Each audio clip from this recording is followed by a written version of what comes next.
nós temos dois objetivos. O primeiro visa compreender o modo como a linguagem C manipula arquivos. E também temos outro objetivo, que é usar as funções de manipulação de arquivos em programas. Então, o que a gente vai fazer hoje? Poxa, até a aula passada nós executávamos os programas, né, e perdíamos aqueles dados que eram fornecidos pelo usuário. Bom, para sanar esse tipo de problema, nós vamos agora trabalhar com arquivo, né? E vamos deixar esses dados, essas informações, né, permanentemente, não temporariamente, que nós vimos trabalhando. E aí, para isso, nós vamos ver algumas funções, como que a linguagem C trabalha com isso tudo. Não é isso mesmo, professor Alexandre? Sim, com certeza. Lembrando aí que o permanentemente dos arquivos, é claro, até que sejam destruídos, né? Sim, é verdade. Então vamos ver o próximo slide, que complementa exatamente essa fala que a Tereza acabou de nos trazer. Olha aí, arquivos. Tem qual que é a principal finalidade?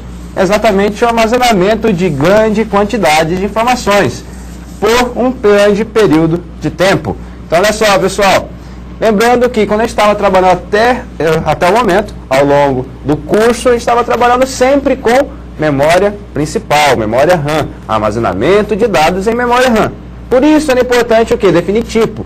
Por que era importante definir o tipo do tipo do dado?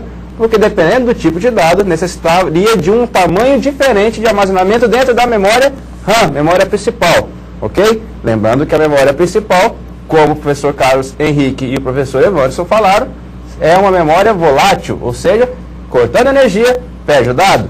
Isso explica, então, porque toda vez quando ligar, o computador tem que esperar carregar tudo aquilo longe na memória RAM. Por quê? Porque eles não estão mais lá, eles sumiram. Então, olha só.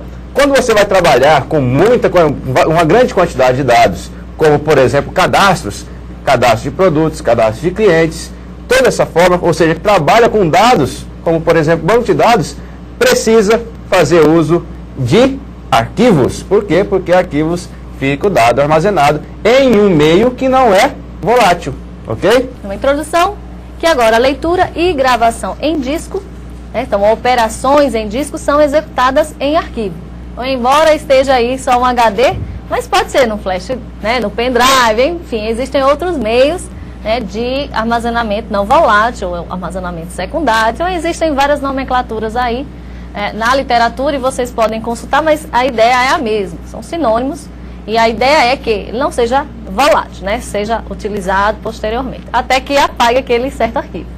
Bom, então, para isso, na linguagem C, nós temos aí que o sistema de entrada e saída, E/S, entrada e saída, do C, utiliza o conceito de arquivos e streams, que é um outro termo, uma nova nomenclatura que vocês vão ver aí na linguagem C. Embora até nós já temos utilizados nas aulas anteriores, mas nós não apresentamos esse nome streams, ok? Então, para isso, vamos dar uma olhadinha qual que é a definição de streams?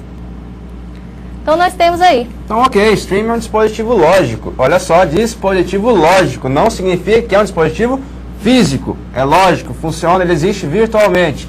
Então, é um dispositivo lógico que representa um arquivo ou um dispositivo de entrada e saída. Então, o stream vai representar logicamente um arquivo, ok? Dados que existem permanentemente gravados em algum local, como, por exemplo, um disco. Ou ainda pode representar dispositivos de entrada e saída, como, por exemplo, terminal, teclado, impressora, monitor, entre outros. Um exemplo de stream é o exemplo que a Tereza falou que nós usamos sem dar esse nome para ela, que é a STD-IN, Standard IN. A gente já utilizou isso, não já? F-Flush, STD-IN. Utilizamos lá no FGETS também. No FGETS o último parâmetro era STD-IN. Então, STD-IN, pessoal, é uma stream. Que stream é essa? Por que é uma stream? Qual que é a diferença, então? Porque a stream ela tem que estar... É um dispositivo lógico que representa o quê? Um arquivo ou um dispositivo de entrada e saída. No caso, STD-IN, qual que é o que ele representa? O dispositivo de entrada padrão, que é o teclado. Então, a gente já falou isso.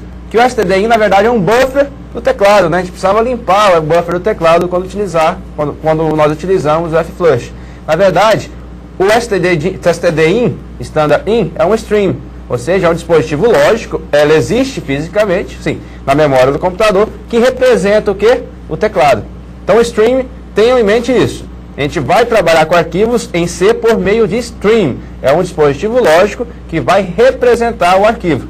Pode ser arquivo ou dispositivo físico. No caso, um dispositivo de entrada e saída, mais precisamente falando, pessoal.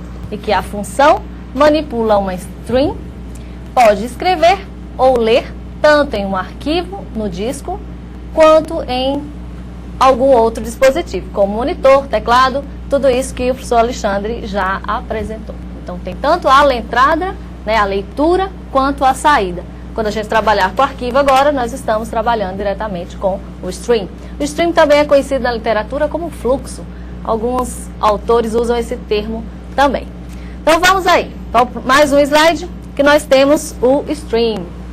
Os streams, então, são representados por uma estrutura. Estrutura a gente viu na aula passada, registro, struct, definida onde está definida essa struct? Na standard io.h, std.io.h.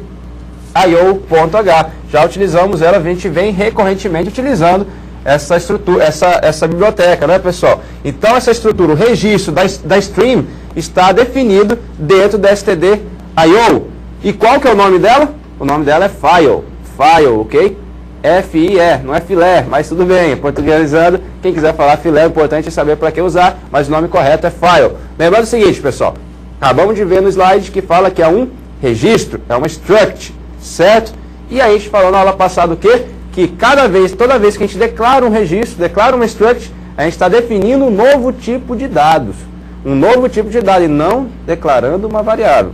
Bom, se a stream que a gente está vendo agora, ela é uma struct, né, o resultado de uma struct, uma declaração de um registro, significa o seguinte, pessoal, que stream, na verdade, esse que é representado pelo file, é um novo tipo de dados. Qual que é o novo tipo de dados? É o file, ok? Então, quando você vai criar uma stream, você vai declarar uma stream, na verdade, você declara uma variável que é do tipo de dados file, ok? É importante lembrar disso daí. Vejamos então o que a gente tem na sequência. A gente tem uma atenção aí, ó. Olha só. Antes de efetuar as operações com stream, é preciso executar uma abertura, ok, pessoal? Então, antes de começar realmente efetivamente a trabalhar com a stream, seja ela representando arquivo ou dispositivo de entrada e saída, precisamos abrir a stream com o comando open que a gente já vai ver na sequência.